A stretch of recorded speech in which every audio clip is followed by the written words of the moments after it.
Hello, everyone, and welcome back. Now, today we are going to be talking about pressure. Now, undoubtedly, everyone has felt pressure at some point in their life at a greater or lesser degree. But what happens when that actually takes over? You can't focus, you're overthinking, you feel tension in your body the whole time, and those emotions are kicking in. So you're reacting to situations rather than responding positively and practically. And you're not really showing up at your best in a way that actually matters to you. Well, to help us navigate this today, I am joined by elite mindset coach. He's a global keynote speaker and best-selling author of the 99 Rules series. He's also a former hockey player turned pro skills coach for Olympic and youth level athletes. He's also the creator, the mental edge blueprint, got that wrong, mental edge blueprint, and flip the switch. And he's going to help us today get back in control, be present, and perform under pressure. So welcome to the show, Sandy Cohen. Thank you so much. Thanks so much for having me. Yeah. It's a pleasure to have you here. Sorry for my tongue twist over all those things that you were doing. We're going to get into it. We're going to get into everything because you've got a new book coming out later as well. But obviously this pressure, at the moment, I think a lot of people are struggling with pressure from one way or another, whether it's family life, money pressure, life pressure, or just looking at what's happening in the world. And you sort of take it on, whether you like it or not, you tend to take it on at some level. But what's interesting with your athletic background and now obviously helping people, entrepreneurs and athletes yourself, that crossover, because I've always been a great believer, and I've said this on many occasions, the skills and the sort of things we experience, whether in professional sport or whether in, a professional career, as in business or a corporate sector or entrepreneurship, the pressures can be similar, different, but similar in many ways. So for you, to get started for you, with your background in sport, what have you noticed for yourself from when you were playing sport into where you are now, the similarities and how you handle that pressure? Yep. Well, so I'm going to date myself a little bit. So when I was growing up, the whole concept of mindset or mental performance, it wasn't really a thing, right?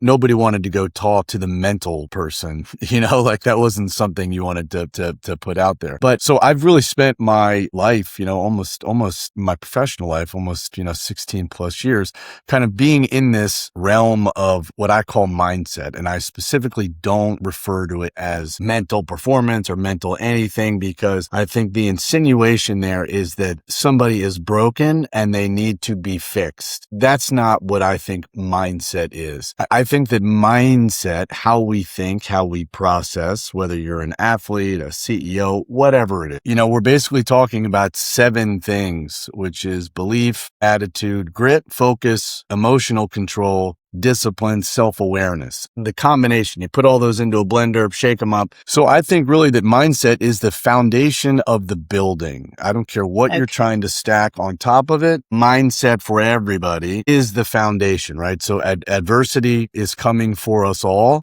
So how do we prepare? But I said that to answer your question from a pressure standpoint, and we all have that. We're human beings.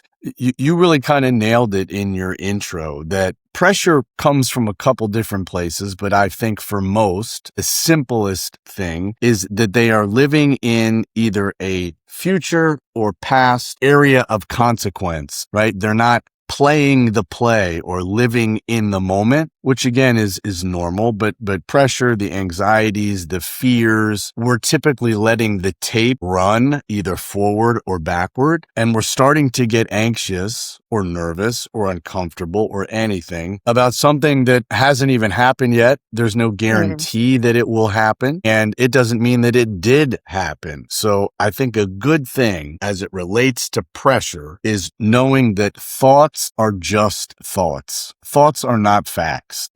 Thoughts are just thoughts. Doesn't mean it's going to happen. Doesn't mean it did happen. It doesn't even mean that it might happen. So pressure typically is our brain telling us we're not in the current moment, and we've moved into a world where what are people going to think? What if it doesn't work out? What if I look stupid? What if I fall down? What if the business fails? All real, but it really has nothing to do with right now. And what about you? Because as an athlete, obviously, if you're having all these thoughts, you're doing it very much, and obviously the higher level of athlete you are, very much in the public arena, which many people, when you're in business, you're not doing it in the full view of the whole of the world. Yep. Whereas obviously the more top of an athlete you are, everyone is looking in at you. So I'm just trying to understand, it's like how that was obviously something that differs to, as I said, your normal business person, entrepreneur, whatever. But how do you cope in those sorts of situations? And how can you potentially take that kind of learning and use that in your own business situation? fixation? Well, I think the first thing, anytime I talk to a CEO, an athlete, whatever, I always ask them, not as a gotcha question, but this is where we have to start. You have to help me understand what success means for you. So before you tell me, man, I played terribly, or I'm the worst business person ever, or I can't,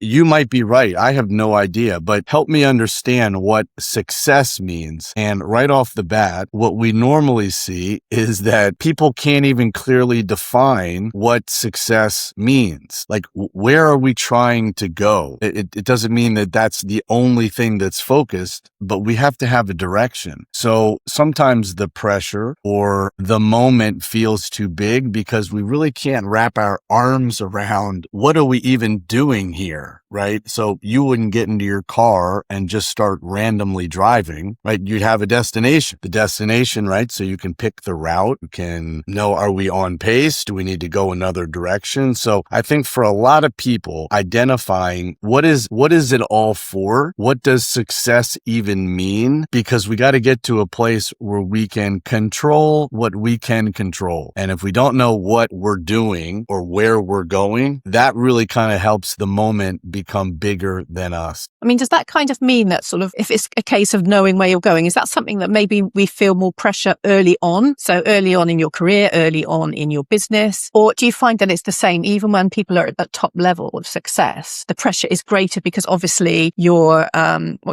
commitments are greater. Yeah. So it's a great question. It's a little counterintuitive. I think it comes with certainly training. It comes with maturation. But if you think about just three buckets, everything in life, sports, certainly business, it has to fall into one of those three buckets. You can either control it. That's bucket number one. Bucket number two is you can impact it. Bucket number three is you have to let it go. Yeah. I think for younger athletes, and I say younger, I'm 51, so anything younger than me is younger. But for CEOs, executives, we see this a lot, that everybody wants outcomes. Outcomes do matter. Everybody's chasing results. Results do matter. But where the biggest challenge, I think, is what is the best way to get there? We can either be obsessed with the outcome, or we can focus on the actions and behaviors that when and if we do them, they lead to the outcomes. So typically people who kind of struggle with this, they are outcome obsessed. They are very, very focused, and maybe they can't get clarity on whatever they're trying to achieve because everything's win, lose. Did I get up? Did I score? Did I not score? Was it good, bad? Did we get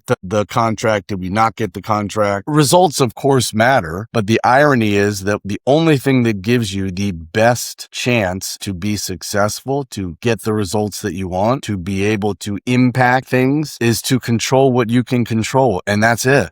Like we can, right? Like we can impact a game, we can impact a meeting, we can impact a shift, but you can't control the outcomes. But controlling what you can control typically leads to the best outcomes. Yeah. Well, I think when it comes, you talk about control there, because this is something I've had a problem with. I like to be in control of everything. And I think that's anyone who's in business or it's almost automatic that you want to control everything because it's your baby. It's something that's precious to you. I refer to it as a baby because you've given birth to this idea that you've worked hard for, and it's the same in sport as well. And obviously when you're playing a sport, the people who influence you and you may feel pressure from may be the crowd itself, your fans, it could be your management, your coaching team, agents. But in business, it's the people who work for you or the people above you who are putting pressure on you. Maybe you've got family pressure. But it's all this, as you said, it's about this keeping control, knowing when to be in control and when to let go. And I think that could sometimes be a problem. It's that having to let go because it's kind of scary doing that and just letting things be and understanding what these are the things that I can do. But in the moment when I can't control how the audience is going to respond to me, I can't 100% control in a match where, there's somebody to kick the ball to or to hit the ball to, or in business, I can't guarantee that my employees are going to do everything I require of them. Yep. I come up with a million examples. Yep. I think sometimes people misunderstand that concept and they think, okay, well, I'm not going to be as intense. I'll just, whatever happens. That's that's not what I'm suggesting. What I'm suggesting is understanding what can you control. Yeah, you can control the details from a business standpoint. You can control your marketing, your outreach, the quality of the personnel that you train, meetings, topics that we talk about. You can control all those things. My point is always that you can't control the end result. All you can do is make the best possible decisions, have the best meetings, communicate as well as you can. You can control those things and the audience will enjoy it or they won't. You can listen. You can maybe make tweaks if they give you feedback, but ultimately what's going to give you the best possible opportunity to be successful and achieve is to be in control of what do you believe? How's your attitude? How tenacious are you? Where is your focus? Can you control your emotions or are you being controlled by your emotions? Do you have the discipline, routines, habits, consistency? And where is your self-awareness? Outside of that, there's very little that we can control in any arena. It's just, it's hard to trust. Yeah, because you think when somebody's, particularly if they in your mind, this person you're looking at has reached a level of success that you dream of or hope for or maybe think you can't achieve. What I'm trying to understand is you think they will automatically have a sense of self-control. Is that true of everyone? No. I'll tell you what that's a great question. You want to know what all of those people have in common? I'm talking CEOs, executives, athletes, best of the best across the spectrum. They all share some very similar DNA patterns. Number one is that they have grit, right? They understand that today matters, not because we're going to win the championship tomorrow or get the contract to tomorrow, but when you add up all the todays, maybe we're talking a year, maybe 5 years, they understand that there is passion plus perseverance for long-term goals. That's number one. Number two is that they have a stack of failures, but they don't look at them as reasons to stop. They look at them as feedback and they recalibrate. They reset. They're not blocked by failures. You take every successful so-and-so, they all have that messy middle chapter. For maybe some, it was a year, 10 years, 20 years, but they all have that chapter. And the last one is how they deal with pressure. When it gets loud and they feel the fear, do they stop, slow down, or turn around, or do they run towards it? And most of the ones who run towards it do not like comfort zones. They like growth zones. But I don't care who the performer is. You can take a CEO, an executive, someone who invented, Steve Jobs. You could take anybody, put them all out there. They will, among other things, they will share those three qualities. Yeah. And what is it, do you think? I mean, you and me both, well past into our midlife, or well into our midlife, as I say. Yeah. What is it, do you think, when people reach that sort of age? I have my own theories about it, that you suddenly, I always feel when you're in your 20s and 30s, you're starting out almost in your career path or your business path, whatever it may be. It's almost like you're almost fearless in everything you do to a degree, but you're willing to go out there and try something because you have that time to correct it if it goes wrong. But I felt, and certainly for myself, once you hit 40 and beyond, it's almost like you think, well, I only have a finite amount of time before I'm expected to retire, or, how I don't know how long my health is going to be there, which is why, health and fitness is really important as you're getting older. But I think, what is it about when you hit that midlife that this suddenly can, obviously in all cases, but can become an issue when you feel like you're trying out of fear or trying to keep more and more control, and that can then have a kind of opposite effect to what you're trying to achieve? I don't know. I don't think it's because the young are more fearless. I think that they maybe sometimes have more energy, but I think they have less experience, right? So sometimes less baggage. Yeah, sometimes that's right. They don't have families, or, just maybe a little bit more naive in some things. But I think as we get older, and our world grows, retirement, relatives, family, responsibilities, mortgages. I don't know if we become less risk averse. I think that we are just maybe trying to make better, smarter, wiser decisions. But I don't think that means perspective needs to change. I think that I encourage people at this stage, or people that I interact with, I think they want to kind of live in that world where when I was younger, I used to think that the glass was half full. Now I've become skeptical and I think the glass is half empty. I'd say, well, I think there's a third lane that I would like you to consider. What if I just said the glass is refillable. I don't know if it's half empty or half full, but I know you, because you've done it before, you can just walk over to the sink and fill the glass up if you want. Right. So I don't know if we're any less aware of fear, or I think it's maturity. And I think sometimes when you're younger, you don't know what you don't know. So you don't know what consequences may or may not happen. When you get older, you know a little bit more about what you do know. Or could it be as you're getting older, you're just getting more and more tired? And it's like, well, it's how much effort it took to get me to this point. If I have to, I mean, that's a great example of the glass that you use refillable, because obviously they are. It's like, I don't want to have to go back. I just want everything to be easy. I just want everything now. Because you kind of thought, I mean, maybe it's our generation and the younger generation may feel it more in later life. I don't know. But it's almost like our parents, for instance, when they got to their midlife, and they kind of, you look at sort of, I guess the baby boomers and all that, when they reach close to retirement or whatever, and their life on the surface at least can look like, well, they've got their homes paid for, they've got time to do the things that they've always wanted to do now. But for us generations, Gen Xers, I guess, Gen Xers, and then obviously the millennials and Gen Zers going forward, it's almost this pressure to just be on it all the time. And you've got to, and maybe that's what it is. We're too influenced by what everyone else is doing and what we perceive the world should be. I was just going to say that. I think if you really want to know the difference, we live down in Florida. So this is kind of a funny example, but we were just out to dinner the other night, and this very cute elderly couple walked by. I'm only judging it based on how old my parents are, but this couple we saw, they're probably in their 90s. And I'm not making fun, but the gentleman had, he leather sandals on, white socks, pants were a little bit high. Yeah. Pants were a little high. And, I think people maybe would chuckle, but if you asked him, he doesn't care. He's, so the different stages of life, I think eventually you get to a place where you're not looking over the fence anymore about the neighbor. What are they going to think? Does it look right? What are they doing? And I think there's a great amount of freedom to that. We really try and teach that, not because it doesn't matter what other people think and we're not aware of it. I think all of us as human beings, we are, but what we have to make something matter the most. And what is it that should matter the most? Is it what people are going to think about us, right? Like the priority line can't be horizontal. We have to take and make the priority line vertical. Something has to come first. And I think our generation, technology, it's just a different world that we live in. Yeah. There's a lot of comparing out. And I don't know if you, me, or my neighbor, or my sister, or your friends, whatever, if they're in the right place in life or the wrong place.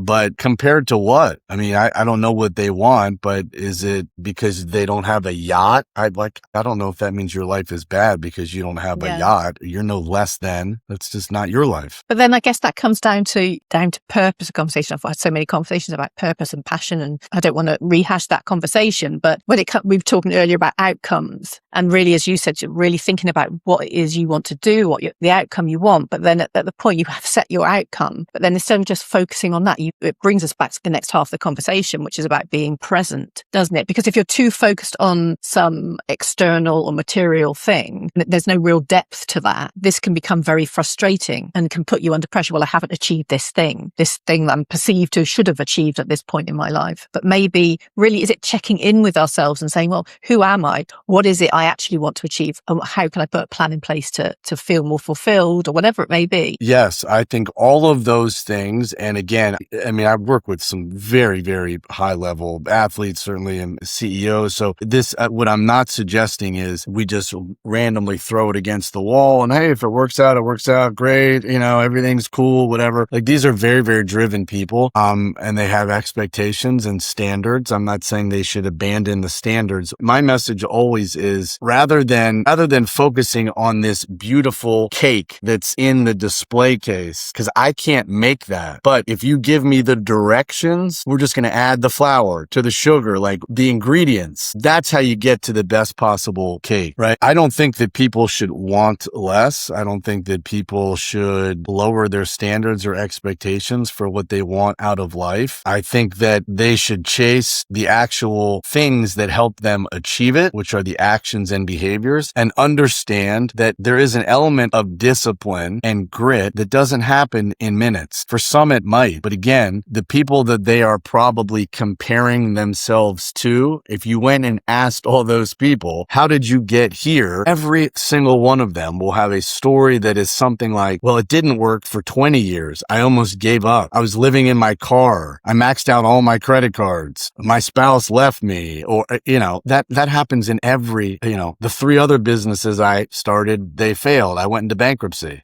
Like every single person has that messy middle. Yeah. Which actually comes back to, I guess, to use your your words, flipping the switch, isn't it? Yep. I mean, how do people get to that point where they go from that extreme failure, if you like, or perceived failure, even though there's learning within that, to then flipping that switch and being able to then make a different choice without necessarily, because I mean, I've had this as well, you've made a lot of mistakes and you are fearful of making the same mistakes again. So you're almost resistant to any progress, which actually stops you. You're not going to be present and you're trying to control too much. Yep. I get it. What I call that is like the what if game. I love the what if game. I'm human. We do it too. I've had many failures, many successes. I don't mind anybody playing the what if game. I just don't like the way that most people play it because they play it to the negative. What if it doesn't work out? What if I lose everything? What if I fail? That stuff may happen, but why not play it the other direction? What if it becomes the best decision you've ever made? What if it does work out? And just sitting in those two thoughts is completely life-changing. If just in your mind for a second, what if it does work? What if this becomes the best investment? What if this book becomes a bestseller? What if this podcast blows up? I don't know if it's going to or not, but if your brain can only handle so many thoughts, why bother filling it with what may or may not happen to the negative when it's just as likely, it sounds like, to take it to the positive? Yeah. I think people on the whole generally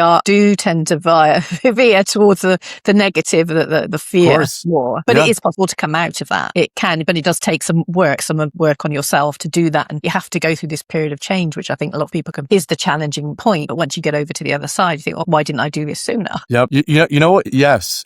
Here's also another one. And this is what I would suggest to people. Again, we're humans, but the way that so many people operate is kind of in that negative brain mode of don't do's. I understand it. The don't think abouts. And Simon Sinek has like the greatest example of this. He's standing in front of an audience and he says, okay, everybody, the brain can't comprehend negatives. I'll prove it to you. And he says, okay, everybody in the room, don't think about an elephant. And everybody starts smiling because, of course, everyone's thinking about an elephant, right? So the don't do's for us, don't be nervous, don't whatever, fill in the blank. I know that a lot of times, well-intended, we're trying to keep ourselves on pace and focus, but focus, that's not how your brain operates. The don't do's, when I think for a lot of people, we spend a lot of time identifying the don't do's in our mind. We then take ourselves all the way back to that place, and then we try and fight and claw our way out of that hole. That's hard. Yeah, it's impossible. So in that example, it's like when I say don't think about an elephant, you now are thinking about an elephant, and now you're trying to convince your brain to stop thinking about an elephant. Yeah. But if I say to you right now, think about a tiger, it's easy. Yeah. Like you're just thinking about a tiger. So the brain wants to do's, not the negative don't do's. Is it also changing, like you say, it's changing how you word things as well? I guess it's changing from what you don't want to what you actually desire. Say you're having financial troubles and you don't want to have financial troubles. What you actually desire is to be more prosperous and abundant and just have more financial security and freedom. So It's flipping that, or, I don't want to be healthy, or I worry about, getting ill and, disease ridden in my later life. And what you actually want is to be good, healthy and energized for the rest of your life. So in that example, what I would tell someone is all of the panics and the fears, they may or may not be valid. I'm sure in that example, a lot of them are valid. But what I would encourage people to do is chop off half of that thought. And really what you just said is, I want to live a healthy life. What do I need to do to live a healthy life? And we don't have to try and push out the negative negative thoughts. We're just trying to identify the positive ones and protect the you-know-what out of them. So when I say flip the switch, especially for athletes, I'm not asking them to turn off daytime mode, a problem with the spouse or my kids are sick or whatever, like the life woes. I'm not telling them to try and turn that off. I'm telling them it's time to turn on compete mode. And then what does compete mode look like? Yeah. That's the go forward thought. Yeah. So tell us how when you work with someone, how do you actually get them to stay, come back to that staying present? Because I think that's the key initially, certainly from my perspective, is being able to block out everything else, no matter what's going on, and just stay completely focused and present in that moment and the task that needs to be completed, rather than your mind wandering to, I haven't achieved this or I haven't achieved that, or this has gone wrong, or this person's annoying me or whatever. To be in peak performance, you need to be laser focused and in that moment, in that present moment, and being, we've heard it all, solution focused. But how do you manage to train people to the point where they can actually now go away and say, right, now I can actually concentrate on the moment? Yep. So there's a big difference between what it really, and you just kind of said it, there's a big difference between locking in versus blocking out. The path to focus, the easiest path to focus, high achievement, high performance, is not down the road of trying to block out. It's down the road of trying to lock in, right? So number one is a very narrow perspective. Keep things narrow. So if you were to imagine,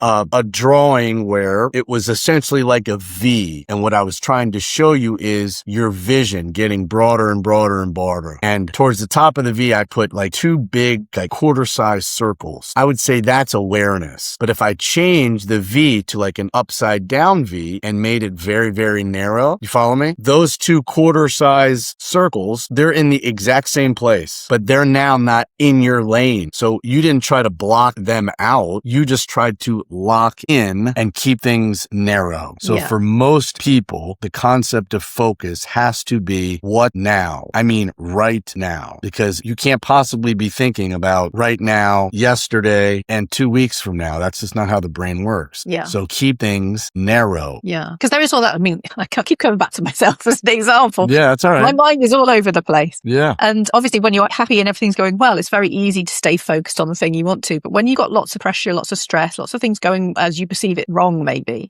you'll have moments when you can be completely focused. But then there'll always be these little things coming in, and it's very easy to be distracted. So what would you say would be the top tips to help keep yourself away from that distraction? Is it just being alone in the wilderness for a month? It's got to be something more practical. You got to have a reset. Everybody needs one. A reset or a reframe. I don't care who it is. A suburban mom or dad, stay-at-home mom or dad, a CEO, a top athlete. You have to have a word or a physical action or a thought that immediately gets you back to right here, right now. Like you are where your feet are. So for some people, it might be a deep breath. For other people, it might be, I was just talking to an athlete last night where they're very much in their hands. So they start doing this, making fists like inside their gloves to kind of bring the attention back to right now. Some have a word. They think about, their dream car, because all you're trying to do is win the current moment, right? So it does take practice. It takes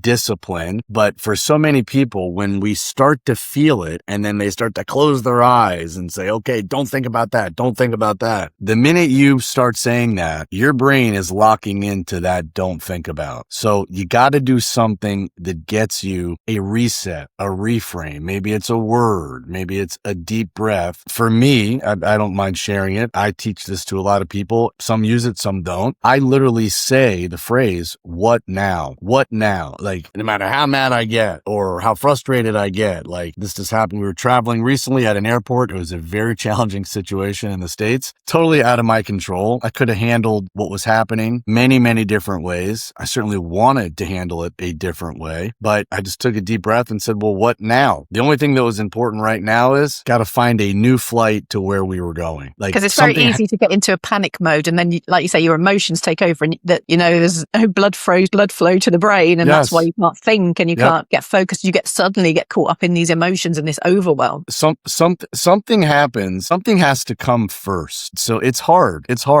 But the discipline of, again, a vertical priority line rather than a horizontal one. Like we got to get busy moving, and And you have to get to a place where you are helping your brain and your body move with emotion, not because of emotion. So the reframe is something happens that you don't like or adversity. You have to reset to get back into the here and now. So then you can ask yourself, what now? And already you're in progress mode, solution mode, dealing with it mode, solving it mode, and it could be a second later. Doesn't mean that you have to like it, but if the goal is we have to keep moving, we have to keep progressing, there's really only two choices. Yeah. We're either turning left or we're turning right. That's it. I mean, I must admit, I do like to think of a lot of things in sports psychology that they use. So things like being very much attention focused. So it's almost like when you're in the moment and you have to expect to perform, instead of focusing on there's too many people here or this person's shouting at me or, the bank is contacting me about some outstanding payments or whatever. Yep. But actually being in the moment and actually it's almost like I guess kind of a visualization. Well, not visualization, but it's you kind of, as an athlete would say, right, okay, where does my body need to be at this moment in time? What's the person opposite me? What position are they in? How do I need to prepare my arm or my hips or my leg for the next shot? Or so that they're very much into their body, where their body needs to be and what the next action is meant to be, rather because than because people, the trained, they are dealing in focus. It's been my experience that the untrained are dealing in awareness. Here's the difference. Like right now I'm looking out my window, like, hey, there's my neighbor, there's a bird, there's a car, it's blue sky. That's awareness. Focus would be like me looking into a mirror. So I think for a lot of us, we start in a place of awareness and then we try to narrow it. That's not what focus is. Focus is keep it very, very tight, and you don't add more until you have mastered the few. But awareness and focus are not the same thing. For a lot of people, awareness, how many people are here? Oh my goodness, what are they going to say? Oh, that team, God, this team they look huge. Or man, look how big they are. Or wow, that's awareness. Focus is, what do I need to do? Yeah. So it's bringing you back into the moment. And like you said, you have maybe a trigger word that says, okay, you've been aware of what's around you in your environment, but then that focus needs to be trained into you so that you can flip that switch. You can have that trigger word that says, okay, right, I've got a talk to do. Right. I need to be mentally focused. I need to focus on my notes. I need to, breathe, like you say, breathe and relax maybe before I start. In a similar way to an athlete would do that. I've worked with athletes myself, and you don't disturb them if they're about to go onto the court or to the pitch or whatever, because they're in that. Some people will play music. Some people will be visualizing or breathing and relaxing.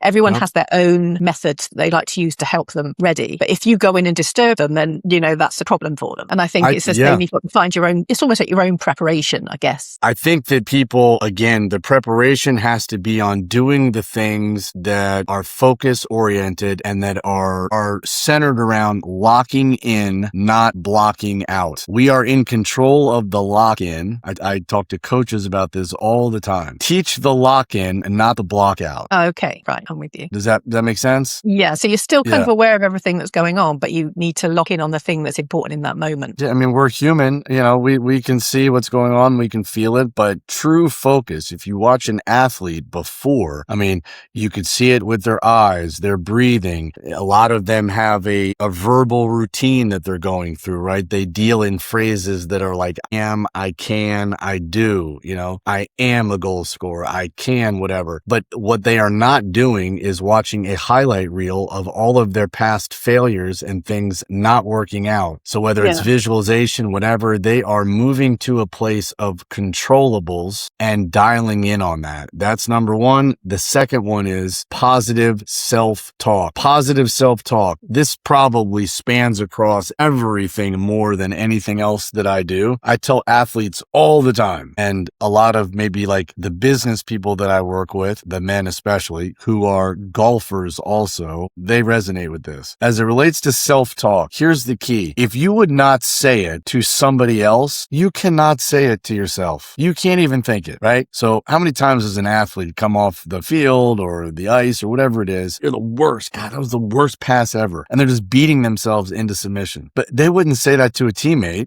So what do you think it does to sense of self? So if you would not say, if you're on the golf course or if you are walking out of a meeting and you're like, God, that was the dumbest thing you could say, Sally. Why would you say that? Oh my God, you're an idiot. But if you wouldn't say that to somebody else, you cannot say it, can't even think it about yourself. Yeah, it's about being kind with yourself, isn't it? It's okay. Yeah, you made a mistake, learn from it, and then kind of move on. Yeah, it doesn't mean that we're living in a world, filled with like rainbows and perfection, but yeah, how we talk to ourselves, how we view ourselves in the mirror. I mean, all of that matters. So just for the same reason, you wouldn't say, God, that was the worst shot I've ever seen. You shouldn't be on this team. You wouldn't get off of the field and say that to a teammate. So why would it be okay to think that about yourself? Yeah. Most people in a team, they would sort of, say, it's okay, mate, don't worry about it. Hey, we need you. They've all been there. They all know the feeling of when you missed that goal or you missed that shot or whatever. Can I tell you, Julia, they can come back. In life, I didn't know this when I was younger. This is probably one of the things I have learned as I've gotten older. Nobody cares about the fall down. Teammates don't care about it. Coaches don't care about it. Parents certainly shouldn't care about it. We are judged by the get back up. That's the true testament. Everybody has the fall down. So if we're always trying to prevent the fall down, we want to make the best decisions. You want to learn from past mistakes, but spending all of our time trying to prevent ever falling down, that's not life, because nobody is perfect. Yeah. And you'll get to the end of your life and it'd be like, well, I always think I don't want to get to the end and have regrets and think, well, why didn't I give that go? Or thinking, well, why didn't I do that thing? Right. Why didn't I take that opportunity or that chance? What people remember is the get back up. How do people respond? They maybe made a mistake, but the person jumped back up and they are unbreakable. They're unshakable. They're unbeatable.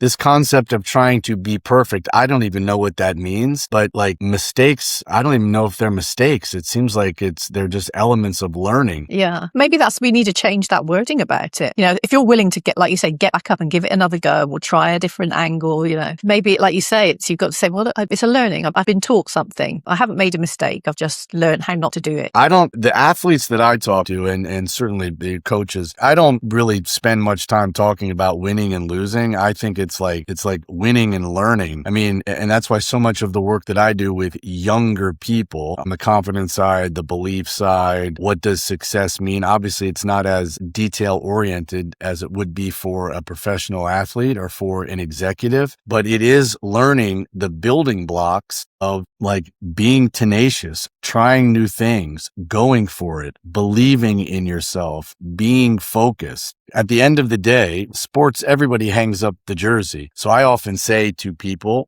hockey and sports are the vehicle that I use, but I'm essentially in like the help make better human being business. Yeah. But learning to get back up, I think it was a different time when we were younger. It's just different culture. It's not better or worse. I'm not saying this is like, I had to walk 30 miles to school when I was a kid. I'm not saying that, but there was a difference, right, in perseverance. And I understand it. Parents, everybody wants their kids to have a better life than they did. So I'm not telling anybody how to parent, but I am saying though that sometimes we don't always have to prevent the fall. We want to like build the backbone that like prevents the bruise. Yeah. And enable someone to get back up. Yeah. What could be a better compliment to say that person just never quits? They just keep going. Like no one talks about the failures because that's not failure. That's life. Yeah. Yeah. No, I think it is about changing our language about these things and the way, like you say, that positive self-talk about how we assess ourselves after something hasn't gone the way we hoped it had. But, as you say, I think that's really important. Thank you, Sandy. Yeah. So I also want to get onto your new book. You said you got a new book coming out. Tell us a little bit about that. So I actually think you're going to like this. So the books that I started a couple years ago, it was in the athletic space. So the first one was 99 rules every athlete needs to know. Quick, short, easy to get through. You can open up to any page, insightful, you can pull out some nuggets. The second one was 99 rules every sports parent needs to know. That one quickly outsold the first one. And then there was kind of a crossover for 99 rules to be unshakable under fire. So those were the first three. I had been trying to write this other one, which is called Find a Way. And basically what it chronicles is how to get back up when everything falls apart. Because for me, that happened about 10 years ago. Lost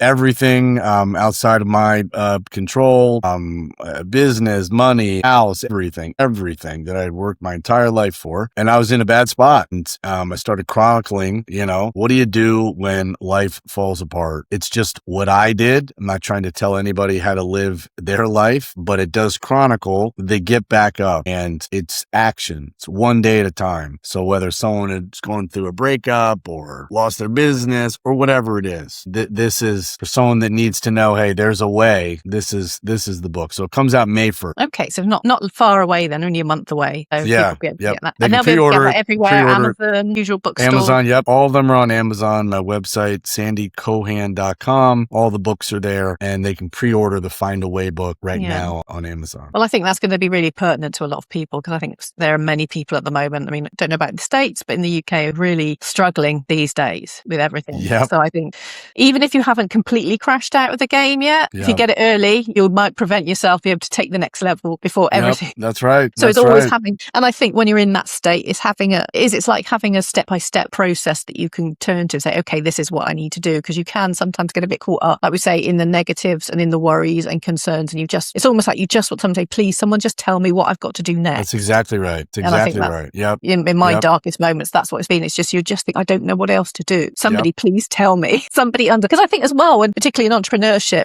or executive level, but particularly in entrepreneurship, it is very isolating. And there aren't many people you can turn to who you feel, well, I don't want the people I know, my peers in business, I don't want them to know that I'm struggling at this point. I don't really want to bother my family because they'll worry. And, very well said. Very well said. There's embarrassment. It's all the stuff I felt. Embarrassment, shame, being overwhelmed. What are people going to think? I spent my whole life doing X, Y, Z, and what happened to it? There's no way forward. And again, it was just for me, once you hit that bottom, like what do you do now? And there was no magic pill that got everything done in a day. It was starting. It was action. It was movement. It was one day at a time. It was living in the discomfort and controlling what I could control. So we've all been there. It is. It's no shame, because even though usually you find once you come out of that dark spot, you have the answers within you, but it's just that you're in such a place that, like I say, you're in that worry, that fear mode. Like I say, anatomically, logically, there's no, the blood supply to your brain has gone, like I said before, and you just can't think straight. It's just a mixture of what psychologically, emotionally is going on, but also biologically what's going on at that point in that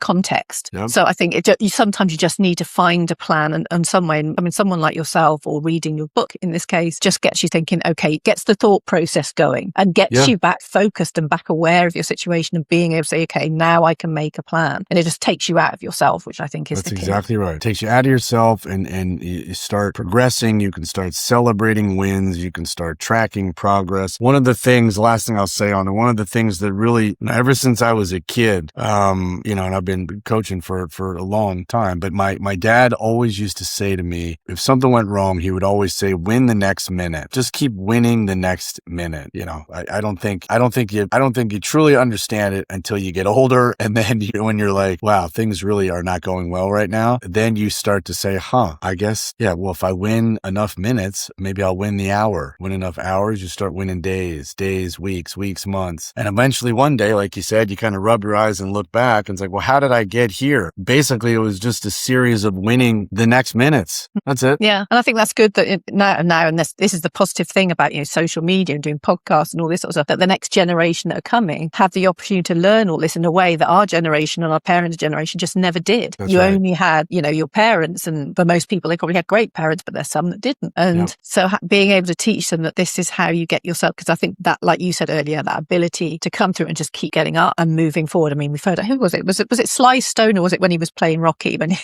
said people, you just got to keep getting up. I can't remember the exact phrase he used. Yeah. And that guy, no one talked about the knockdown for him. They talked about the get back up. That's what people remember. And that is the foundational part to growth. Yeah. Yep. Look, Sandy, thank you so much. This has been fascinating. Yeah. No, you're very good at this. Thank you. Thank you very much.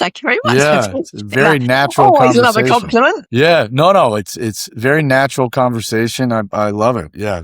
I really appreciate being on. It's been an absolute pleasure, and I've learned a lot, and I'm always a great believer in taking some of those things from sports and applying them into everyday life and into high performance, into your business as well. And I think that just makes such a difference. It just has a different perspective on how we approach everyday challenges that we all face, no matter what our age is. And I think it's been a wonderful experience talking to you, Sandy, and I really appreciate you coming on today. Thank you. Well, I think it's good that a couple of 21-year-olds like you and me really understand how to live, right? Wink, wink, wink, wink. 21, still 21 in in my mind. That's it. That's it. Thank you, Julia, so much. Thank you, Sandy Cohen, for joining us today. And thank you for everyone who has tuned in and listened to us. And I look forward to seeing you next time. Oh, but before I go, don't forget to subscribe to the channel and follow us for more of this kind of content. And obviously, if you're interested in finding out more about Sandy, then head over to his website, sandycohen.com, isn't it? .com. Is it? And we'll look forward to seeing you here next time on Unleash Your Inner Athlete. Thank you.